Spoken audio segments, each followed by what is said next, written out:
तो अगर कोई और भी है जो एडटेक से रिलेटेड किसी साइट पे वर्क करना चाहता है या अपना स्टार्टअप स्टार्ट करना चाहता है तो कहाँ से स्टार्ट कर सकता है, कोई टिप्स? एडटेक में फ़िलहाल सबसे ज़्यादा जहाँ पे क्रिएटिविटी और ज़्यादा ऑर्गेनाइज सेक्शन नहीं है वो है। तो मैं आपसे ये जानना चाहती हूँ, लीड जनरेशन से खाली आप इस साइट से कितना अर्न कर लेते हैं ईयरली? लीड जनरेशन से और एडमिशन सारी प्रोसेस है हम लोग ऑलमोस्ट एक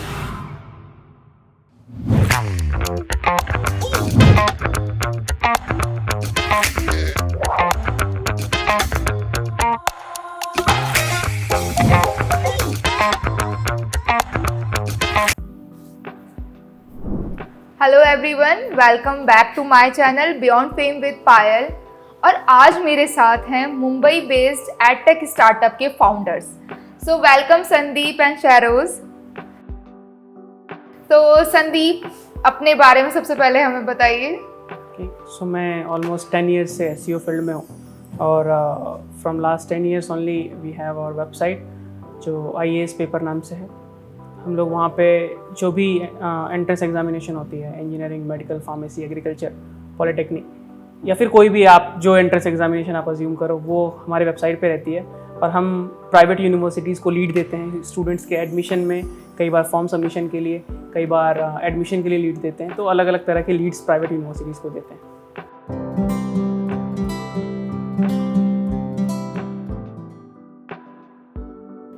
ऑलमोस्ट 2010 में मैं 10th में था, 2011 में पास आउट हुआ 10th। तो उस टाइम ऐसा था कि मेरी जो घर पे जो थी वो फाइनेंशियल स्थिति उतनी सही नहीं थी। तो पापा का किराने का शॉप था, तो ऐसा था कि कई बार सामान लेके दूसरों के घर भी जाना पड़ता था डिलीवर करने के लिए। तो मैं वो भी करता था और शॉप चलाता था स्कूल से आने के बाद। तो जैसे ही मैं आके करता था, फिर कई बार ऐसा होता था कि उस टाइम फेसबुक वगैरह इस्तेमाल करता था। तो कई जगह पढ़ा था मैंने और देखा भी था उस टाइम कि हाँ, इंटरनेट से भी पैसे कमाए जा सकते हैं। उस टाइम हम लोगों ने एक्चुअली, मैं और ये शहरोज़ साथ में ही 10th में ही थे। तो शहरोज़ अपना काम, जैसे ये मैं अपने घर का फैमिली बिजनेस चलाता था, किराने की दुकान, वैसे ये भी इसके पास इसका गैरेज था, तो ये अपने गैरेज चला जाया करता था। तो हम लोग ऐसा डिसाइड किए थे कि फेसबुक पे लोग पैसे कमा रहे हैं या फिर फेसबुक पे ऑडियंस ग्रो करके वेबसाइट पे ट्रैफिक लाके हम पैसे कमा सकते हैं। तो स्टार्टिंग में हम लोगों ने सिर्फ फेसबुक ही शुरू किया। ओके संदीप, तो आप ही बताइए, आप इस इंडस्ट्री में कैसे आए? मैं स्कूल के टाइम से ही कुछ नया करना चाहता था और उस टाइम 2010-11 में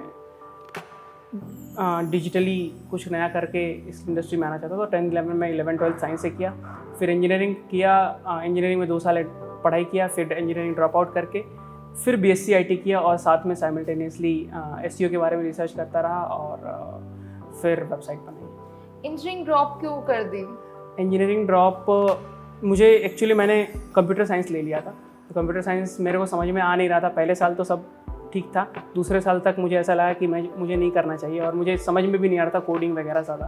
तो बट मुझे कंप्यूटर के फील्ड में ही कुछ करना था, इसलिए मैंने बीएससी आईटी ज्वाइन किया, बीएससी आईटी कंप्लीट किया और साथ में डिजिटल मार्केटिंग के बारे में सीखता रहा और इम्प्लीमेंट किया। शहरोज, आपकी जर्नी कैसी रही है? आप कैसे इस इंडस्ट्री में आए? मैं 10th तक, हम लोग दोनों साथ में 10th तक स्कूल में थे।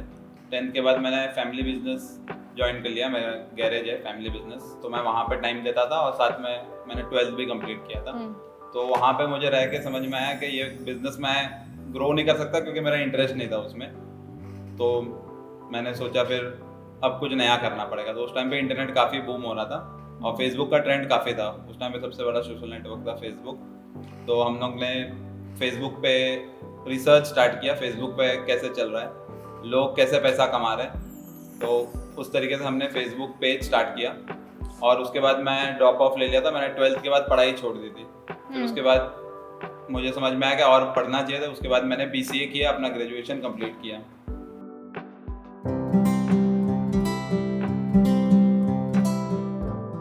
ये जो आपका एडटेक स्टार्टअप है iespapers.net, ये कैसे स्टार्ट हुआ? जो हमने एक पेज बनाया था फेसबुक पर। फेसबुक पेज पे जो भी एक पेज तो था वो आईएएस नाम से था, फिर उसको हमने रीनेम कर दिया इंडियन एडमिनिस्ट्रेटिव सर्विस। वहाँ पे MCQ डालते थे लोग, काफ़ी कमेंट करते थे, रीच बढ़ती थी। फिर हमने सोचा कि जब ऐसी चीज़ें हो रही हैं तो इससे कुछ मोनेटाइजेशन किया जाए। फिर हमने एक वेबसाइट बनवाया दूसरे से जो ब्लॉगर पे थी, और हम फेसबुक पे रेफरल लिंक डालते थे उस वेबसाइट का, पर्टिकुलर पेज का, लोग जाते थे और वहाँ से जो भी रेफरल से जो भी लोग एड्स पे क्लिक करते थे या फिर वहाँ पे इंटरेक्ट करते थे, तो उससे हमने एडसेंस से थोड़े पैसे आते थे। फिर हमने उसको ब्लॉगर से माइग्रेट किया वर्डप्रेस में। फिर हमने क्या किया, पहले तो हम टेक में हम जीरो थे, हमको कुछ भी नहीं आता था, वेबसाइट कैसे बनती है, सिर्फ डोमेन खरीदने के अलावा कुछ नहीं आता, क्योंकि डोमेन खरीदना बहुत आसान है, हाँ। कोई भी कर सकता है। फिर हमने काफ़ी यूट्यूब पे ट्यूटोरियल्स देखे कि वर्डप्रेस की बेसिक वेबसाइट कैसे बनती है, तो हमने वर्डप्रेस पे बेसिक वेबसाइट बना दी। स्टार्टिंग में हमारा डोमेन था ispaper.in, तो हमने वेबसाइट सेटअप कर दी, कुछ अराउंड 50-60 आर्टिकल्स अपलोड कर दिए। फिर उसके बाद चैलेंज था कि ट्रैफिक कहाँ से लाना है। हम लोग स्टार्टिंग में फेसबुक से ट्रैफिक लाते थे, पर होता क्या था, जब अगर फेसबुक पे ज़्यादा लिंक्स डालते तो फेसबुक का पेज का रीच कम होते जाता था, तो हमारा धीरे धीरे पेज का रीच बहुत ज़्यादा कम हो गया और धीरे धीरे वहाँ से भी ट्रैफिक नहीं आता था, हमारी इनकम नहीं बनती थी। फिर हमने क्या किया, हमने अनएथिकल वे सोचा, ये पता नहीं था हमको कैसे ऐड बैन होता है। हम खुद से ही एडसेंस पे डेली टाइम था, जैसे दिन में 5-6 बार 1-1 घंटे में क्लिक करते थे, तो वो हफ्ते भर तक अच्छा का चला। फिर 1 हफ्ते बाद ऐड बैन हो गया।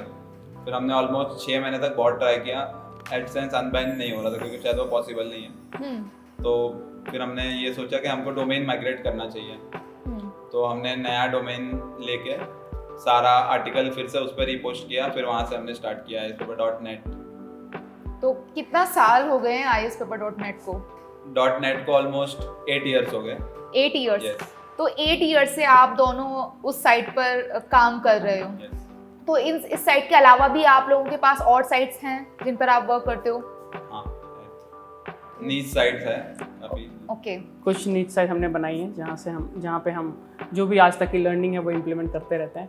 और ऐसा होता है कि आप मतलब वो चांसेस जो हैं वो 10% 20% की होते हैं, आप ज़्यादा इनपुट देते हैं। न्यू चीज़ें ट्राई करने के लिए, जो चीज़ें वर्क कर रही है नहीं कर रही है चेक करने के लिए, उस पर ट्राई करके फिर उसको ispaper में इम्प्लीमेंट भी करते हैं। अगर वो फेल होगी तो हमारा डोमेन पेनलाइज ना हो जाए। ओके। इसलिए तो जैसे आजकल सारी अपडेट्स आती रहती हैं और साइट्स लोगों की डाउन भी हो जाती हैं, सब लोग डीमोटिवेटेड हो जाते हैं। आपका मेन इनकम सोर्स है, आप लोग बाकी साइट्स पे ध्यान ना देके, मतलब माइक्रोनिश साइट्स पे भी आप वर्क कर रहे हैं, लेकिन जो आपका मेन साइट है आपका ispaper.net है, तो आप लोगों ने 8 साल से कैसे साइट को मेंटेन करा हुआ है? जब अपडेट्स आती हैं तब आप कैसे डील करते हैं?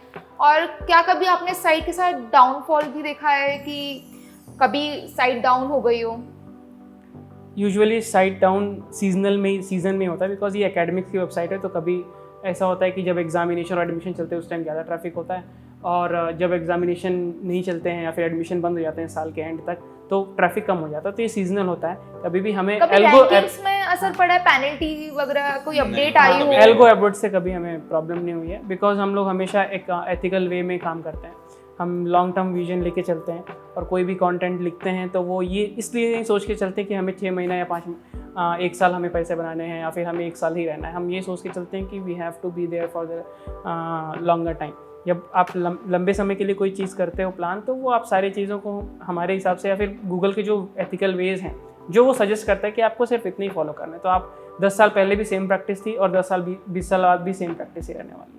और एक गलती है जो यूजर्स मोस्टली करते हैं, जिसकी वजह से पेनलाइज होती है वेबसाइट के, लोग सर्च इंजन के लिए लिखते हैं, ऑप्टिमाइज आर्टिकल करते हैं सर्च इंजन के लिए, जैसे एक्स्ट्रा कीवर्ड स्टफ कर दिया हो, और वो सब कुछ सिर्फ सर्च इंजन को दिखाने के लिए करते हैं। हम लोग हमेशा ऐसे आर्टिकल लिखते हैं जिससे यूजर सेटिस्फाइड हो। तो गूगल का mostly ranking factor user satisfaction होता है कि यूजर ज्यादा स्टे करेगा और आपके वेबसाइट के आगे फिर वो जा रहा, मतलब आपसे सेटिस्फाइड होके वो बैक होके दूसरा वेबसाइट नहीं खोल रहा है, तो वो मेजर रैंकिंग फैक्टर है हमारे हिसाब से। तो हम लोग हमेशा उसी पे ज़्यादा फोकस किए। हमेशा इंटेंट को हम पहले देखते हैं, और इंटेंट को सेटिस्फाई, यूज़र इंटेंट को सेटिस्फाई करना ही मकसद होता है। वही गूगल भी सजेस्ट करता है कि आपका जो कंटेंट है वो जो यूज़र ढूंढने आया है वो सेटिस्फाई करते हैं उससे।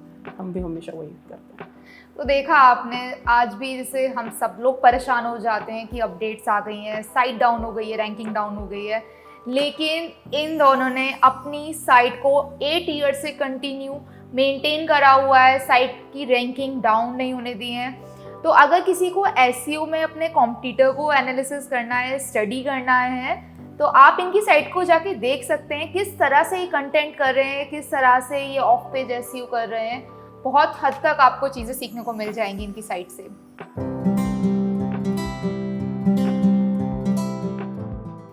तो जैसा आप दोनों के बारे में पता है मुझे कि आप लोग इसके अलावा क्लाइंट सर्विसिंग में भी हैं, आप लोग एचओ सर्विसेज में, सास बेस्ड सर्विसेज में भी हैं।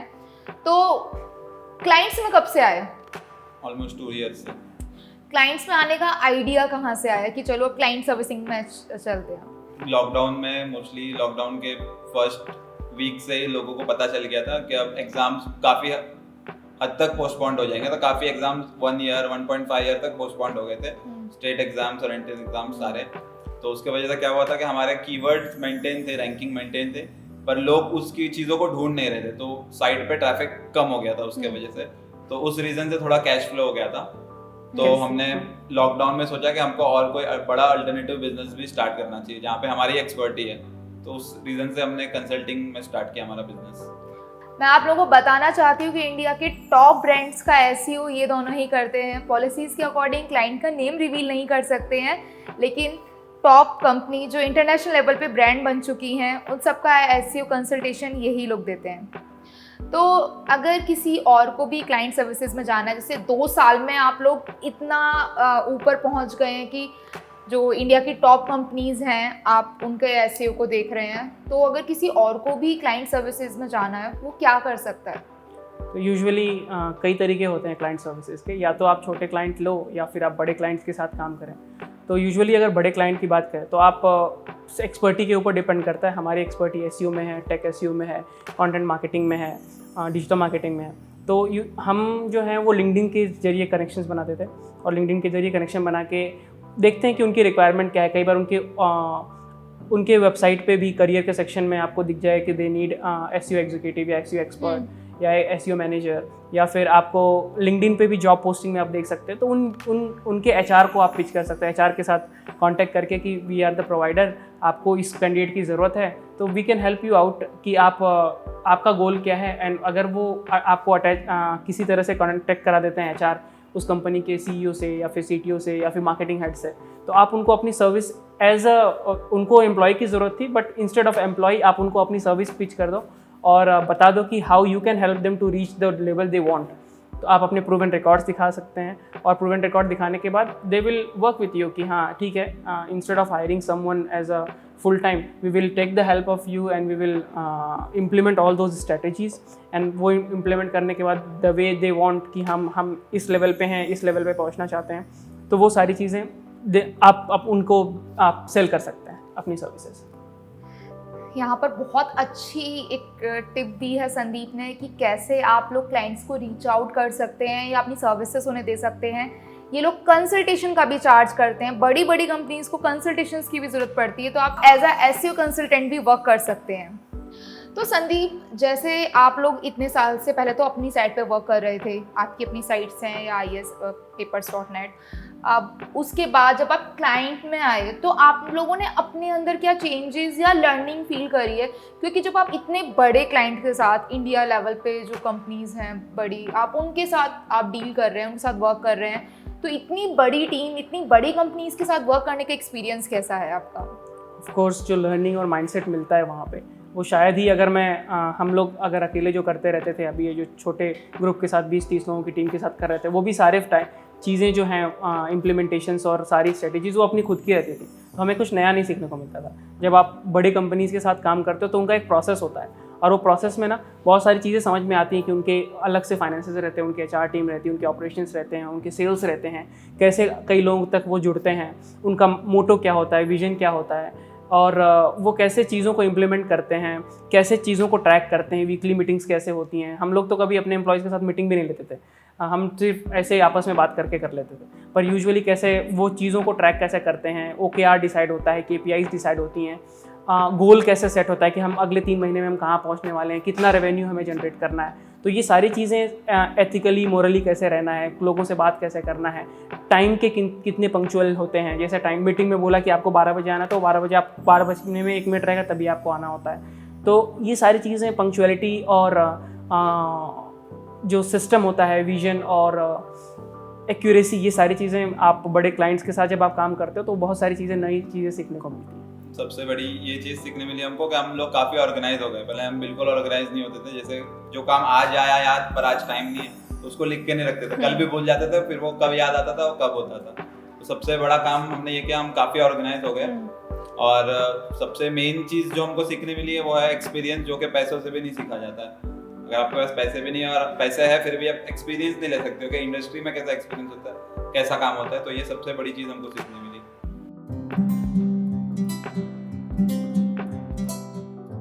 अभी आप लोगों की अराउंड 40 एम्प्लॉयज़ की टीम है, तो आप कैसे उनके साथ डील करते हो? कैसे कंटेंट मैनेजमेंट या बाकी सब चीज़ें आप कर पा रहे हो? अभी जब इतना सब एक्सपीरियंस ले लिया है क्लाइंट से, तो अभी क्या चेंज आया? तो अब हम लोग उनकी सबका OKR डिसाइड कर दिया है कि आपके पास आपका गोल ये है, विजन ये है और आपको हमेशा गोल्स पे अलाइन होना है। आपका गोल ये है कि आपका जो कंटेंट होगा वो ऑप्टिमाइज होगा, रैंक होगा, हर एक चीज़ें। तो हमने हर कंटेंट राइटर को, ग्राफिक डिज़ाइनर को, उसके बाद जो ऑपरेशंस हैं, कंटेंट क्यूरेटर जो हैं, वो सारी चीज़ों के सबके OKR डिसाइड कर दिए। और वीकली हम रिव्यू भी लेते हैं, हर 2-3 दिन पे एक ऑटोमेटिक मीटिंग शेड्यूल करके रखा हुआ है कि भाई 11 बजे सबके सब आएंगे, अपनी रिपोर्ट देके जाएंगे। हमने शीट भी बना दी, वर्क रिपोर्ट शीट की, सब जो भी कोई काम करता है हर रोज़ का वहाँ लिखता है कि मैंने आज ये क्या किया। तो 10 दिन बाद भी हम ट्रैक कर सकते हैं कि ये इंसान उसने किया था, ये डाला है, मतलब इसने किया होगा।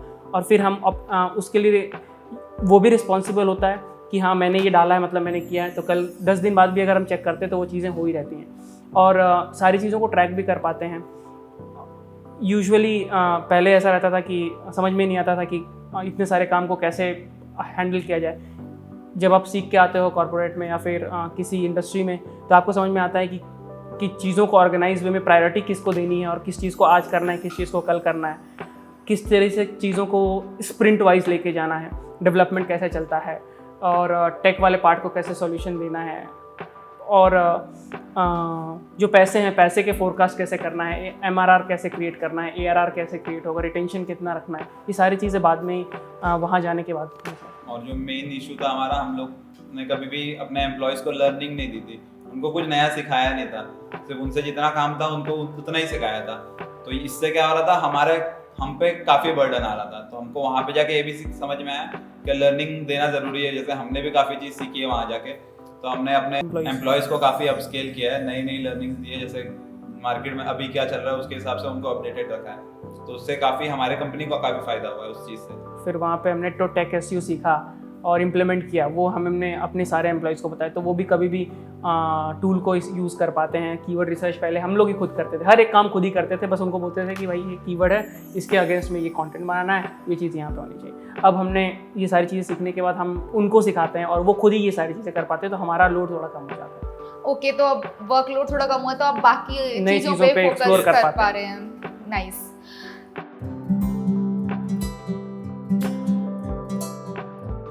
तो जैसे आप लोगों की मेन साइट जो है ispapers.net है, बहुत सारे लोग नहीं जानते हैं, बहुत सारे लोग जानते हैं कितनी बड़ी ये साइट है। तो आप मुझे बताइए, जो नहीं जानते हैं उनको बताना चाहती हूँ, ये लोग ispapers.net से लीड जनरेशन के थ्रू और एडसेंस के थ्रू अर्न करते हैं। जो इनका मेन अर्निंग है उससे वो लीड जनरेशन के थ्रू है। इसके अलावा भी इनके पास काफ़ी सारी साइट्स हैं, लेकिन हम इस मेन साइट की ही बात करेंगे क्योंकि ये इनकी काफ़ी बड़ी साइट है और काफ़ी पुरानी साइट है। तो मैं आपसे ये जानना चाहती हूँ, लीड जनरेशन से खाली आप इस साइट से कितना अर्न कर लेते हैं ईयरली? लीड जनरेशन से और एडमिशन सारी प्रोसेस है, हम लोग ऑलमोस्ट 80 लाख से लेके 1.2 CR तक करते हैं। डिपेंड करता है, ईयरली, सीजनली, बहुत सारी चीज़ें होती हैं। तो 80 लाख से लेके 1.2 CR तक। तो लीड जनरेशन में भी काफ़ी प्रोसेस होता है। जैसे कुछ वेरीफाइड लीड होती है, कुछ रॉ लीड्स होती है। तो वेरीफाइड लीड वो होती है जो डायरेक्टली स्टूडेंट्स आते हैं और यूनिवर्सिटी के वेबसाइट पे डायरेक्ट फिल करते हैं, उनको यूनिवर्सिटीज कॉल होती है, वहाँ से वो लीड जनरेट होता है। और एक आता है रॉ लीड फॉर्म होता है, जहाँ पे स्टूडेंट सिर्फ आते हैं, अपना इंटरेस्ट दिखाते हैं और उनको पता नहीं होता उनको किस यूनिवर्सिटी में जाना है। तो बाद में वो लीड्स हम यूनिवर्सिटी को पास करते हैं। अगर जैसे किसी को इंजीनियरिंग में इंटरेस्ट है तो हमने इंजीनियरिंग यूनिवर्सिटी को दिया, फिर वो अगर वहाँ से कन्वर्ट होगा तो उसमें वो काउंटिंग होगी। और एक होता है जैसे हमने लीड कैप्चर किया था 10th के स्टूडेंट के लिए, हमारे पास आर्टिकल है डिप्लोमा के जैसे ITI से जैसे कोर्सेज आफ्टर 10th का आर्टिकल है हमारे पास, जहाँ पे हम लोग लिस्टिंग करते हैं कौन से कोर्सेज हम 10th के बाद। लोग कंफ्यूज काफी रहते हैं, जैसे फैमिली से भी कंफ्यूजन होता है कि क्या करना है, क्या कर पाएंगे कि नहीं, तो हमने उस पर कंप्लीट डिटेल दिया है। तो हम लोग वहाँ पे 10th के स्टूडेंट का लीड कैप्चर करते हैं और उनको हम लोग पिच करते हैं 12th के बाद के लिए। हम लोग 2 साल बाद पिच करते हैं क्योंकि वो 2 साल बाद 12th के लिए जाएंगे, 13th के लिए जाएंगे, तो उनको उसके लिए ग्रेजुएशन कंप्लीट करने के लिए पिच करते हैं। फिर उसके बाद जब उनका ग्रेजुएशन कंप्लीट हो जाता है, 3 साल हो जाता है, तो सेम लीड हम लोग पिच करते हैं उनको पोस्ट ग्रेजुएशन के लिए, क्योंकि वो सेम लीड फिर से काम आ गई। तो ये एक ही लीड आप 5, 6, 7 साल तक यूज कर सकते हो। तो ये टोटल प्रोसेस होता है लीड यूज करने का। और वैसे लीड काम करती है। तो आप एक ही यूजर से मल्टीपल टाइम्स अर्न करते हैं। और कई बार ऐसा होता है कि हम यूनिवर्सिटी से डिपेंड करता है टाई अप कैसा हुआ है। कई बार यूनिवर्सिटी से लीड बेसिस पे टाई अप होता है, कई बार एप्लीकेशन फॉर्म बेसिस पे टाई अप होता है, कई बार पूरा एडमिशन फनल तक होता है, यानी वो एडमिशन लेके स्कूल तक पहुंचना चाहिए पढ़ने के लिए, कॉलेज तक। तो जब एडमिशन होते हैं तो ऐसे केसेस में एडमिशन के परसेंटेज वाइज पैसे होते हैं। फॉर एग्जाम्पल उसने एडमिशन लेने के बाद इंजीनियरिंग की उनके MBA की फीस है 20 लाख रुपये, तो वो उस हिसाब से वो परसेंटेज वाइज डील होती है कि हाँ हमारे पास अगर आपके ज़रिए कोई स्टूडेंट फॉर्म भर के एप्लीकेशन भर के एडमिशन लेता है तो हम आपको इतना परसेंट देंगे। तो इस तरह से लीड्स काम करती हैं एडमिशन बेसिस पे भी।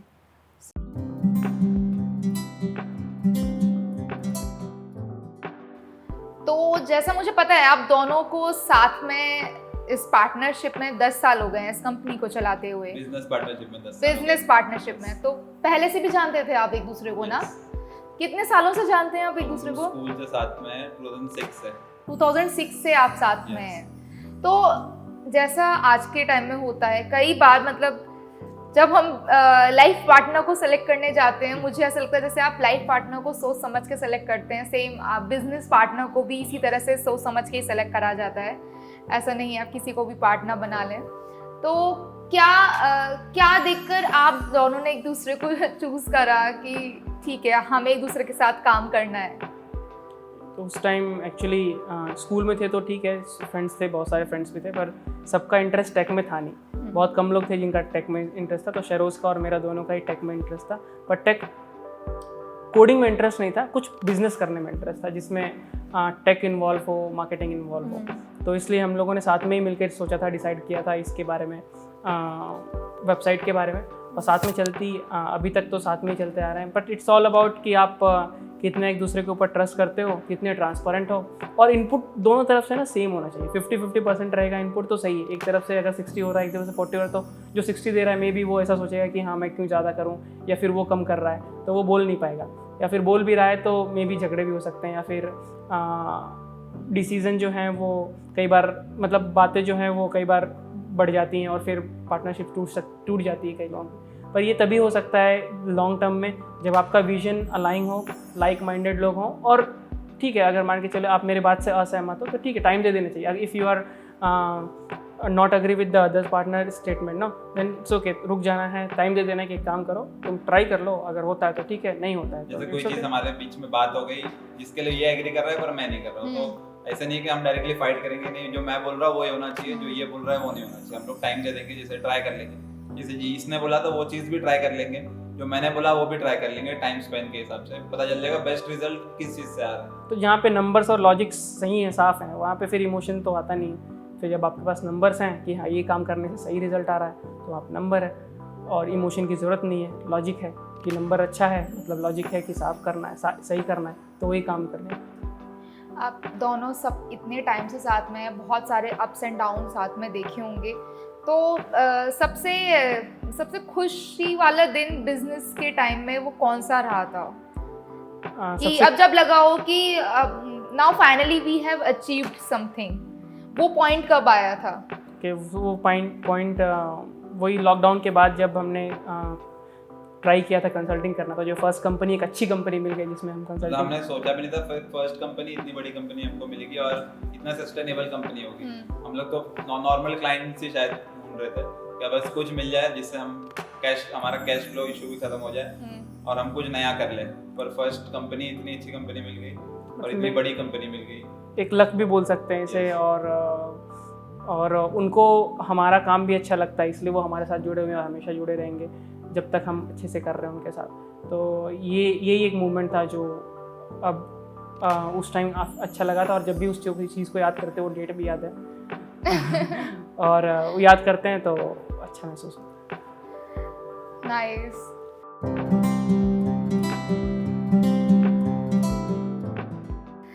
तो जैसे आप दोनों काफ़ी आगे अपनी लाइफ में आ गए हैं और सब कुछ अपने आप से करा है, तो क्या उन लोगों को टिप्स देना चाहेंगे जो बाकी लोग हैं, जो बिगनर्स हैं, वो भी लर्न कर पाएँ, या जो ऑनलाइन पैसे कमाने का सोचते हैं, वो लोग किस तरह से अर्न कर सकते हैं? सो अपॉर्चुनिटीज़ काफ़ी हैं, हर जगह अपॉर्चुनिटीज़ होती है।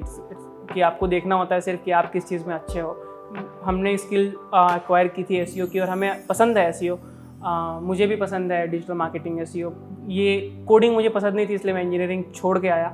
इंजीनियरिंग में फेल भी हुआ मैं, मतलब फर्स्ट ईयर में तो ठीक है, सेकंड ईयर में फेल हो गया, इसलिए मैंने छोड़ दिया। इट मीन्स कि हाँ, मैं कैपेबल नहीं था, मैंने एक्सेप्ट कर लिया उस चीज़ को। पर मेरे अंदर क्या चीज़ था वो भी मैंने ढूंढ के निकाला, और फिर मैं इस डिजिटल मार्केटिंग में और यही चीज़ करता हूँ। पर अगर आपके अंदर भी दिलचस्पी है, आपको भी कुछ पसंद है, तो कुछ भी हो सकता है। किसी को गाना गाना पसंद होता है, किसी को स्क्रिप्ट राइटिंग पसंद होती है, किसी को डेवलपमेंट पसंद होता है, किसी को सेल्स पसंद होता है, किसी को बिजनेस डेवलपमेंट पसंद होता है, किसी को कंसल्टिंग पसंद होता है, किसी को डेटा पसंद होता है। तो जो भी चीज़ें आपको पसंद है, हर एक चीज़ की अपॉर्चुनिटी है। या तो आप सिखा सकते हो, या तो आप उसको इम्प्लीमेंट करके आप क्लाइंट ढूंढ के क्लाइंट को सर्विस दे सकते हैं, या तो आप अपनी वेबसाइट खुद बना के आप उस चीज़ से रिलेटेड कोई भी काम कर सकते हैं।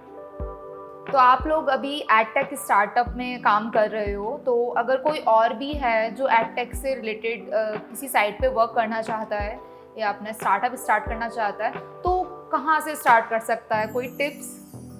एडटेक में फ़िलहाल सबसे ज़्यादा जहाँ पे क्रिएटिविटी और ज़्यादा ऑर्गेनाइज सेक्शन नहीं है, वो है प्री स्कूल, जो कि फ़िलहाल अभी काफ़ी बूम हो रहा है इंडिया में। तो इस पे काम कर सकते हैं, क्योंकि इतनी वेबसाइट्स नहीं है जहाँ पे जो कि सर्च इंजन टाइप हो, जहाँ पे आप प्री स्कूल में कुछ भी ढूंढ लो, आप एडमिशन प्रोसेस पता करो। ऐसे कोई एक वेबसाइट नहीं है जहाँ पे हर एक ही वेबसाइट पे सब कुछ हो जाए। तो आप वहाँ पे वो स्पेस ट्राई कर सकते हो, प्री स्कूल वाला। काफ़ी अपॉर्चुनिटीज़ है वहाँ पे, काफ़ी ग्रो कर सकते हो। और स्टडी अब्रॉड भी एक बहुत अच्छा ऑप्शन है मेरे हिसाब से। तो स्टडी अब्रॉड जो इंडिया के लोग हैं वो बाहर जाना चाहते हैं, मे बी उनका मकसद पढ़ना तो होता ही है, पर उसके साथ साथ उनको सेटल होना भी मकसद होता है, वहाँ से पैसे बनाने में मकसद होता है। तो स्टडी अब्रॉड भी निश जो है वो निश, मतलब यहाँ पे आपको एक छोटे ब्लॉग के जैसे तो नहीं देखना है, इसको आप विजन के जैसे देखना है कि आप वैसे लीड्स को आप IDP और बहुत सारे जो स्टडी अब्रॉड कंसल्टेंट होते हैं उनको आप सेल कर सकते हो। पहले से आपको विजन बड़ा सोचना है कि सिर्फ मुझे ब्लॉग नहीं बनाना है, मुझे बड़ी कंपनी बनानी है। छोटा स्टार्ट किया है, फिर बड़ा करना है बाद में।